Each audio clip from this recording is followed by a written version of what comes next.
You're listening to A Temple Wild, Episode 5, Nostimon Imar, The Taste of Coming Home.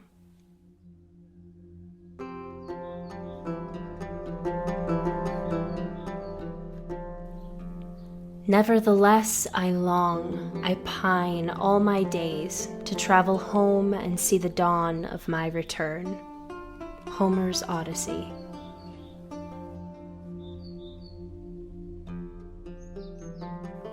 Hello and welcome to A Temple Wild, where we rediscover the myths of the ancient Greeks through the plants and landscapes that shaped them. My name is Ecstasy, and as many of you know, each month I publish a new Materia Mythica entry on A Temple Wild, celebrating a Greek flower, herb, or tree. And we explore the myths, the temples, the gods that honor them, as well as learn to welcome the plants into our own home, garden, and ceremonies. And as next month's Materia Mythica entry will be the olive tree, I've been reflecting a lot lately on the olive and its role in the history of my family. And so today's episode is going to be a bit more personal than usual, as I wanted to share with you just a little bit about my own experience of the Greek landscape, how I came to live here in Greece, and why I started A Temple Wild, a piece of my own personal mythology.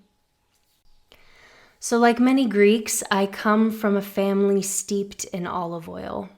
My grandmother's family tended olives in a small village near Kalamata, the city in southern Peloponnese, famous for its olive of the same name.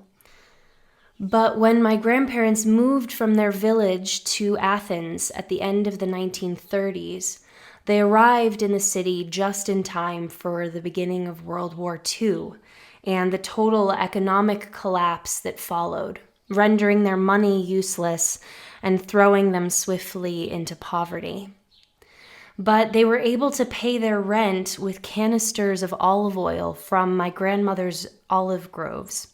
And they literally used the fruit of my ancestors' roots as liquid currency, barely keeping my father's family alive through national famine and war.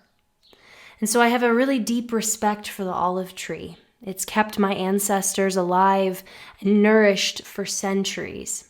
And it is quite possibly one of the main reasons why my father even survived his childhood and much later made his way to North America, where he met my mother. But I was not raised like most Greek Americans. Forget everything that you've seen in My Big Fat Greek Wedding. I did not have a large extended family, nor were we part of a Greek American community where I grew up in Massachusetts. I was not raised to speak Greek, and my father, being an atheist, did not celebrate any of the Orthodox festivals. I did not go to Greek school, my father rarely cooked traditional Greek food at home, and I was not really even taught about the modern history of my father's homeland. Instead, Greece was a very private place for my father. It was a piece of his history that he did not often share with me. And I was aware of his very deep love for Greek, ancient Greek, and Byzantine history, but I was not told stories about his personal history. All of that I learned much later as an adult. And what I learned was that my father had come alone to the United States at the age of 28, leaving Greece in the wake of a military coup, barely escaping the junta that followed. And in his attempt to assimilate to the United States and avoid the painful memories of his life in Greece, which had included intense poverty, foreign occupation, and civil war, Greece became a distant place, somewhere over there across the ocean where things of great importance had once happened. And so I think for those reasons, my father did not actively locate himself, or me for that matter, in Greece's history or culture.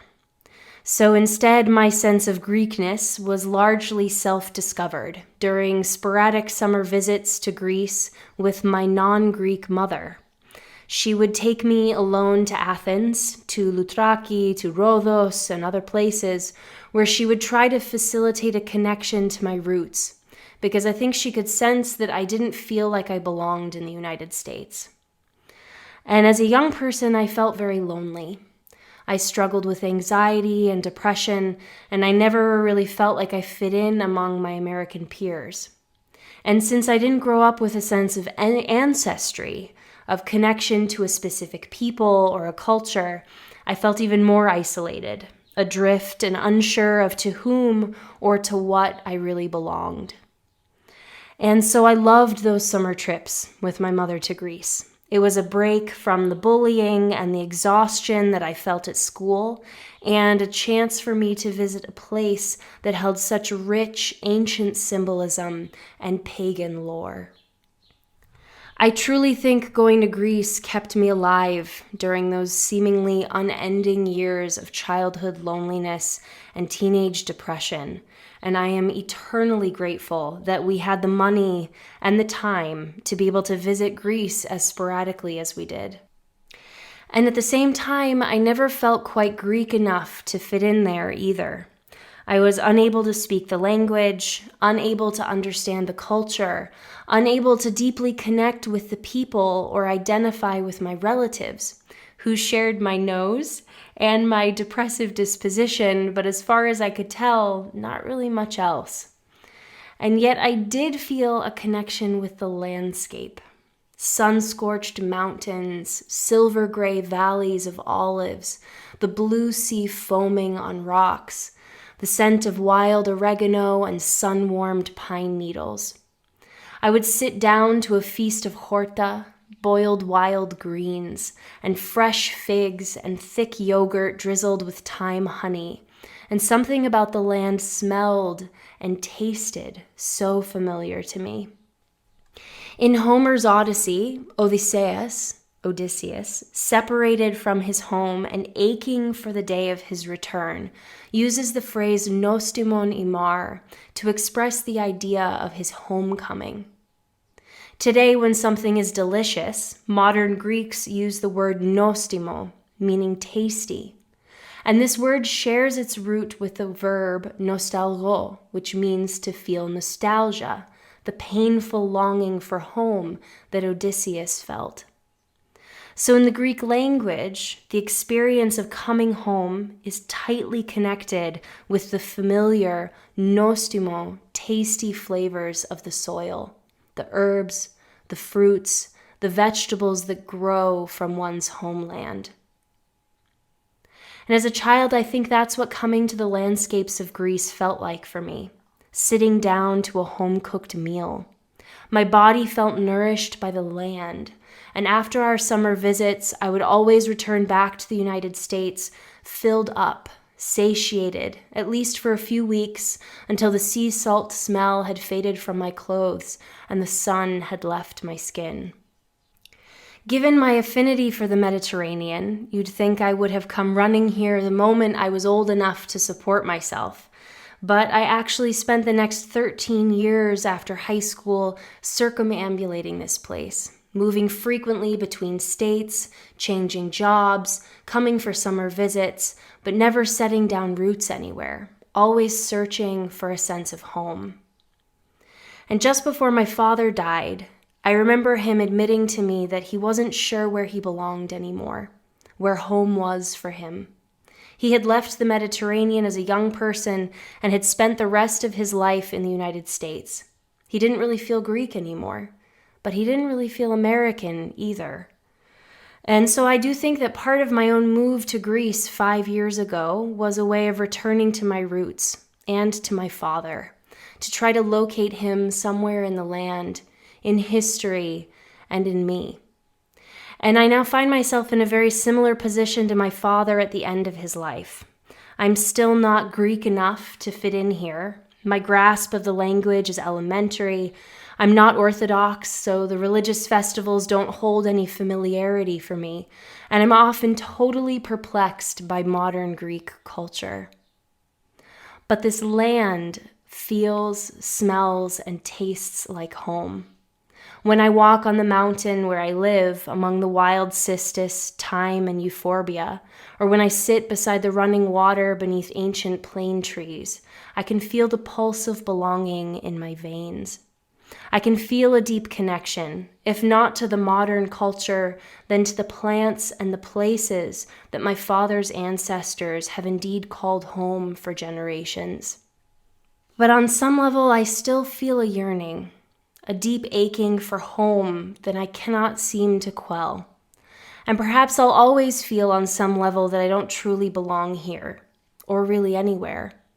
Greece is, after all, only half of my story. My mother's people were British colonizers, travelers who'd left their homeland for foreign lands, and, for good or for bad, their history is also in my blood. But even the root of my name, ecstasy, ekstasis, it means displaced, or outside of where it stands. And so I think the question of what it means to belong to a place, to a people, even to my own body, is truly the deep work of my life. And so I'm curious, what about you?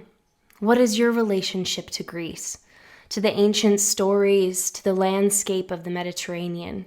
What draws you here? What pulse do you feel from the land? I would truly love to know.